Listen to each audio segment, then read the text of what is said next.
नमस्कार जी। नमस्कार सर। क्या नाम है बहन जी आपका? सर मेरा नाम नेहा यादव है। बहन जी आप कहाँ से आई हैं? सर वैसे तो मैं अभी नारनौल में रह रही हूँ, लेकिन बेसिकली मैं रेवाड़ी गांव गोलिया की से हूँ, रेवाड़ी डिस्ट्रिक्ट से, जो हरियाणा में पड़ता है। बहन जी संत रामपाल जी महाराज से कब जुड़े आप? सर संत रामपाल जी महाराज से मैं 13 जुलाई 2005 को जुड़ी थी, और उससे पहले मेरी मम्मी 22 मई 2005 को जुड़ी थी। बहन जी संत रामपाल जी महाराज से जुड़ने से पहले क्या आप कोई भक्ति साधना भी करती थी? जी सर बिल्कुल, हम संत रामपाल जी महाराज के जुड़ने से पहले आम जो साधना होती है वही साधना हम भी करते थे, देवी देवताओं की पूजा करते थे। तो फिर क्या कारण बना कि आप संत रामपाल जी महाराज की शरण में आए?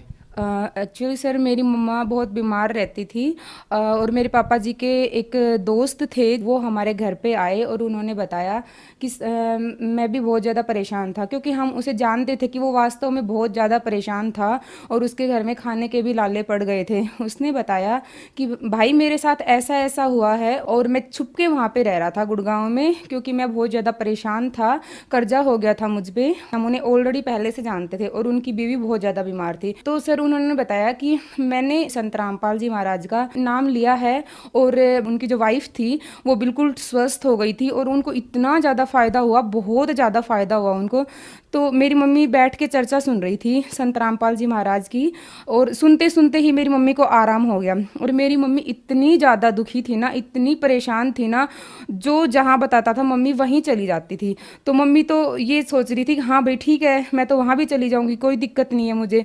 तो उसने बताया कि बहन जी आप चलिए, और वहाँ पे सब सुविधा है, आपको किसी चीज़ की परेशानी नहीं, खाने की भी वहाँ पे अच्छी सुविधा है, आप वहाँ पे एक बार चल के देखो। तब हम संत रामपाल जी महाराज की शरण में गए थे।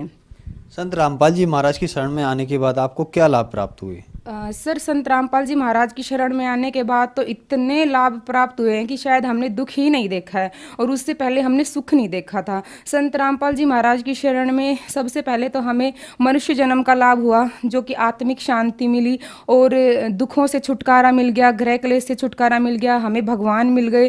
क्योंकि जब मैं छोटी थी तो मुझे ज़्यादा तो नहीं पता था, लेकिन मैं हमेशा ये सोचती थी कि ऊपर भगवान कहाँ है, ये तो बादल है, तारे हैं, फिर ये मूर्ति है। मतलब मुझे बड़ा अजीब सा लगता था कि यार ये कैसे भगवान है, और मतलब मुझे इरिटेट सा होता था उन भगवानों को देख के। उनके बारे में जब मैं सोचती थी कि इस तरह से दूध बिखेरना शिव जी के ऊपर, और शिवलिंग, अजीब सा नाम लगता था मुझे, बड़ा ही अजीब लगता था। तो मतलब मेरे मन में हमेशा सवाल उठते रहते थे कि भाई क्या भगवान कौन है।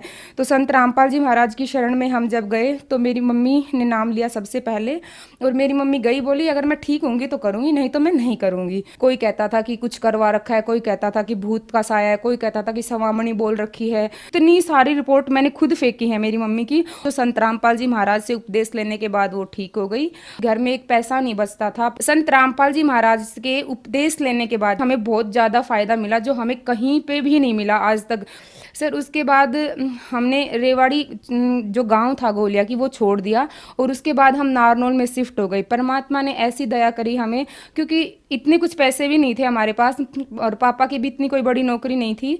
और संत रामपाल जी महाराज की कृपा से हमने प्लॉट लिया और मकान बनाए। जैसे हमने चिनाई चलवा दी थी तो मकान कंप्लीट नहीं हुए थे, तो मतलब लोग बाग ये बोलते थे कि भाई कड़िया तो घल गए होंगे ना, अब तक मजाक बनाते थे, और गुरुजी का भी बहुत मजाक बनाते थे। परमात्मा ने ऐसी दया करी, हम मकान भी बनवा दिया, और घर में किसी चीज़ की कमी नहीं है, हमें पैसों की कभी कमी नहीं आई, कभी भी।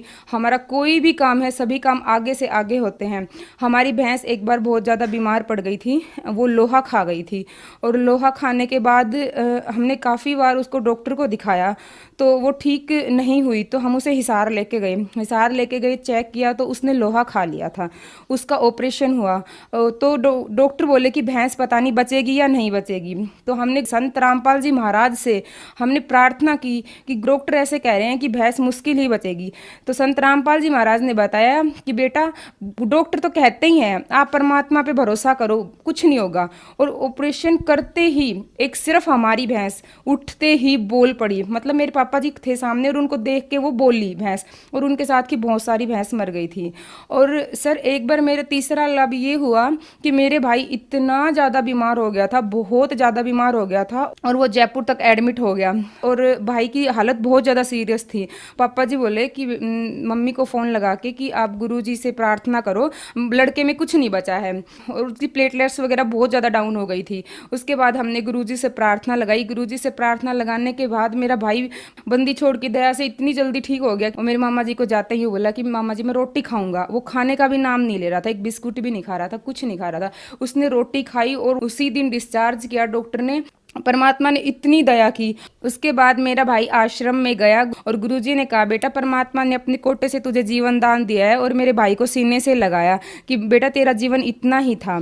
और भगत जी वैसे तो छोटे मोटे लाभ बहुत होते रहते हैं, परमात्मा की दया से मेरे भाई की बिना दहेज के शादी हुई है।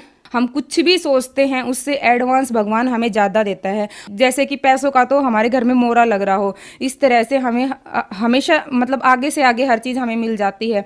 और मेरी भी रमैनी संत रामपाल जी महाराज की दया से बिना दहेज हुई है। मैं हमेशा यही इच्छा करती थी, मुझे ऐसा हस्बैंड चाहिए जो मुझे भक्ति के लिए कभी भी ना रोके और बिना दहेज मुझे लेके जाए। परमात्मा ने वो भी दया कर दी, मुझे मेरे हस्बैंड बिना दहेज के ही लेके गए हैं, और भक्ति में वो इतना सहयोग है कि मुझे रोना भी आ जाता है। सर शादी के बाद अभी क्या हुआ, मेरे पेट में बहुत तेज़ दर्द उठ गया, और मैं सोच रही थी कि शादी के बाद वही हो गया जो लेडीज़ बीमार रहती थी, मेरे साथ भी वही हो गया।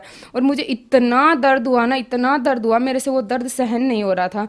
मेरे हस्बैंड मुझे डॉक्टर के लेके गए, तो डॉक्टर ने कहा कि इसके दोनों गुर्दों में पत्थरी है। पत्थरी का नाम सुन के मैं रोने लगी। मैंने सोचा कि संत रामपाल जी महाराज इतनी बड़ी शक्ति हैं, मैंने उनका ज्ञान सुना है, देखा है, आज तक मुझे कुछ नहीं हो सकता, मुझे इतना विश्वास था। और जब मैं दोबारा दूसरे डॉक्टर के पास गई तो उन्होंने कहा कि इनको पत्थरी नहीं है, और मैं जब तीसरे डॉक्टर के पास गई तो उन्होंने भी यही कहा। फिर मुझे यूं शक होने लग गया कि मतलब पता नहीं थी भी या नहीं थी पत्थरी। तो मैंने चेक करवाई, फाइल चेक करवाई, तो उन्होंने बताया कि आपको पत्थरी तो थी लेकिन आपकी पत्थरी खत्म हो गई। परमात्मा ने मेरी मात्र शायद 1 हफ्ते के अंदर मैंने वो रिपोर्ट करवाई डॉक्टर के पास, मेरी पत्थरी भी खत्म हो गई थी सर।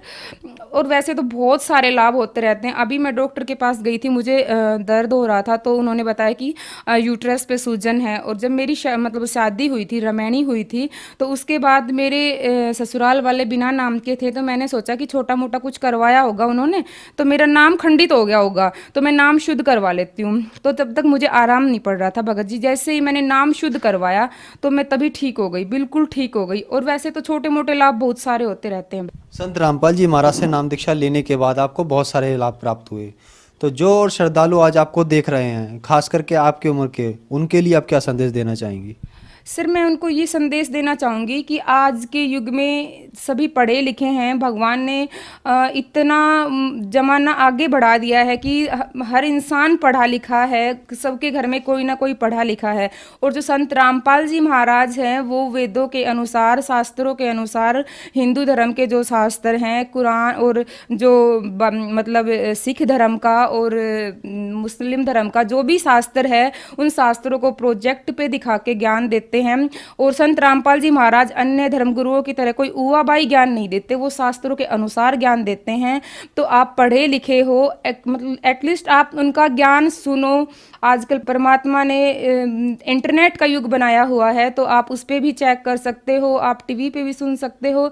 मैं तो सबसे यही प्रार्थना करूंगी कि आप संत रामपाल जी महाराज का ज्ञान सुनो और आप उनकी शरण में आओ, क्योंकि मनुष्य जन्म बार बार नहीं मिलता, मनुष्य जन्म एक बार मिलता है।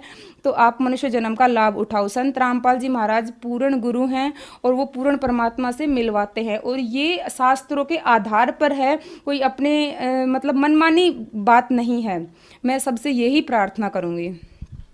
जी, संत रामपाल जी महाराज से नाम दीक्षा कैसे प्राप्त की जा सकती है? सर संत रामपाल जी महाराज से नाम दीक्षा प्राप्त करने के लिए www.जगतगुरु संत रामपाल जी महाराज साइट पे देख सकते हैं। और जितने भी स्टेट हैं, जितने भी डिस्ट्रिक्ट है, सभी के अंदर नामदान केंद्र खुले हुए हैं।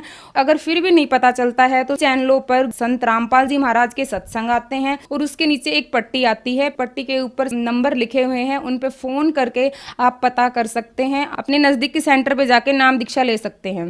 धन्यवाद जी।